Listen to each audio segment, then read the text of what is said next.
तुम्हें कितनी बार बताया है मेरे तैयार होने से पहले मेरा नाश्ता तैयार हो जाना चाहिए। शादी के 25 सालों बाद भी मुझे क्यों बार बार एक ही बात बतानी पड़ती है। लता तुम्हें क्या है, तुम तो आराम से घर पर रहोगी, मुझे काम पर जाना पड़ता है। तुम हो कि हमेशा बेवकूफ हो जैसी हरकत करती हो। अगर तुम यह जानबूझकर करती हो तो याद रखना मुझसे बुरा कोई नहीं होगा। आज भी प्रशांत का पारा चढ़ा हुआ था। इन कटु शब्दों में अपना गुस्सा उतारते हुए गीला तौलिया कुर्सी पर फेंकते हुए प्रशांत गुस्से से लता की तरफ देखने लगा। लता के लिए प्रशांत का यह बेवजह का गुस्सा कोई नई बात नहीं थी। वह महीने में 3-4 बार ऐसे ही लता पर बरस पड़ता था। पहले पहले लता उसका विरोध किया करती थी, लेकिन जब कई सालों तक प्रशांत में कोई बदलाव नहीं दिखा तो लता ने खुद को ही बदल दिया। प्रशांत के कुछ भी कहने से लता को कोई फर्क नहीं पड़ता था। प्रशांत की हर बात वो चुपचाप सिर नीचे झुकाए सुन लेते थी। शादी के पहले 5 साल तक लता ने पूरी कोशिश की थी कि प्रशांत को बदला जाए, लेकिन फालतू का गुस्सा करना और बाद में लता को भला बुरा कहना या मानोज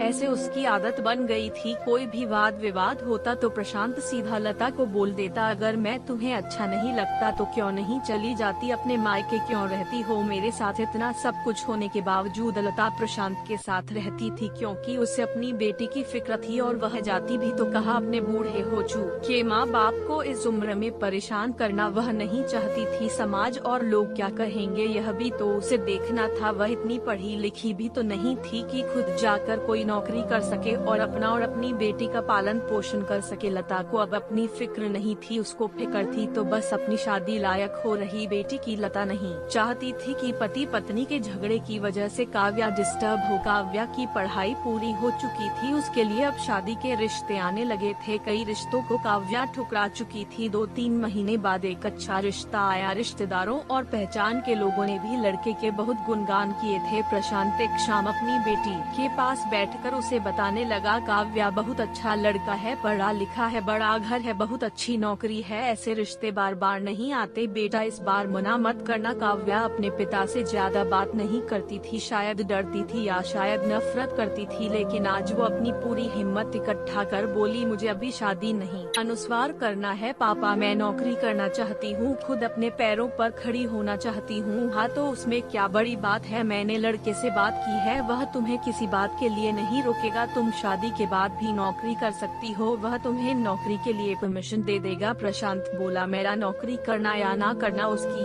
परमिशन पर क्यों डिपेंड रहेगा पापा। काव्या ने पूछा, मैं कह रहा हूँ ना, तुम्हें किसी भी चीज की कमी नहीं होगी, वहाँ ऐसे रिश्ते बार बार नहीं आते, इसे ठुकरा मत, बहुत खुश रहोगी तुम वहाँ। प्रशांत बोला, पापा क्या मैं उतनी ही खुश रहूंगी जितनी मम्मी इस घर में खुश है। काव्या ने तंज कसते हुए कहा, आज तुम्हारी जबान न कुछ ज्यादा नहीं चल रही। प्रशांत गुस्से से आंखें बड़ी करते हुए बोला, पापा मुझे शादी ही नहीं करनी है, क्योंकि शादी के बाद अगर वह लड़का आपके जैसा निकला तो मैं क्या करूंगी। मुझे आपके जैसा जीवन साथी नहीं चाहिए जो बिना बात के मुझ पर हमेशा चिल्लाए। मुझे कुछ भी अपनी पसंद का लेना हो तो 10 बार सोचना पड़, एक ही मात्रा, कहीं वह नाराज ना हो जाए, मेरी तबीयत कैसी भी हो उसे परवाह ना हो, रोटी थोड़ी सी मोटी बन जाए तो घर सर पर उठा ले, उसकी चेक बुक ना मिले तो भी मेरा ही दोष निकाले, और हर छोटी मोटी बात पर मुझे मायके जाने के लिए कहे। काव्या ने अपना दिल खाली करते हुए पापा से सब कह दिया। प्रशांत का गुस्सा 7वें आसमान पर था, लेकिन उसके मुंह से एक भी शब्द नहीं फूट रहा था। वो काव्या की बातें सुन रहा था। काव्या उतना ही बोलकर चुप नहीं हुई।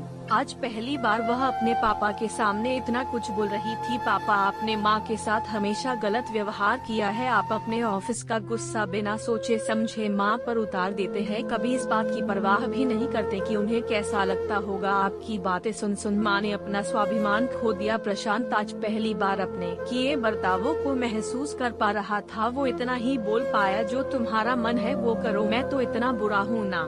काव्या ने प्रशांत का हाथ पकड़ा और बोली, पापा मुझे सिर्फ एक सवाल का जवाब दे दो, क्या आप चाहेंगे कि मेरा पति आपके जैसा हो। अगर आपका जवाब हाँ है तो कर दीजिए मेरा रिश्ता आज ही, और ना है तो मुझे आत्मनिर्भर बनने दीजिए। प्रशांत कुछ भी ना बोल पाया और वहाँ से चुपचाप बाहर चला गया। आज उसे लता के सामने जाने में शर्म आ रही थी। चलते चलते उसकी आंखों से आंसू बह रहे थे। प्रशांत ने आज से अपने आप को बदलने का निश्चय किया। अगले दिन से लता ने अपने पति में काफी बदलाव देखा। वह सोचने लगी कि जो हिम्मत काव्या ने दिखाई है वह हिम्मत अगर मैं पहले ही दिखा देती तो शायद आज परिस्थिति कुछ और होती। अब काव्या पढ़ लिख कर अच्छी नौकरी करने लगी थी और 3 साल बाद उसके लिए एक अच्छा रिश्ता आया और उसकी विदाई पर प्रशांत बोला, बेटा तू हमेशा खुश रहेगी क्योंकि तेरा पति तेरे बाप जैसा नहीं है। प्रशांत की यह बात सुनकर लता और काव्या की आंखों से आंसू बहने लगे। दोस्तों, हमारे समाज में औरतों को भले ही देवी का दर्जा दिया जाता है लेकिन वह स्वतंत्रता नहीं दी जाती जो उन्हें देनी चाहिए। उन्हें बचपन से ही बताया जाता है कि वह पराया धन है। स्कूल से आने में देर हो जाए तो पिटाई मिलती है, मोबाइल पर बातें करते हुए दिख जाए,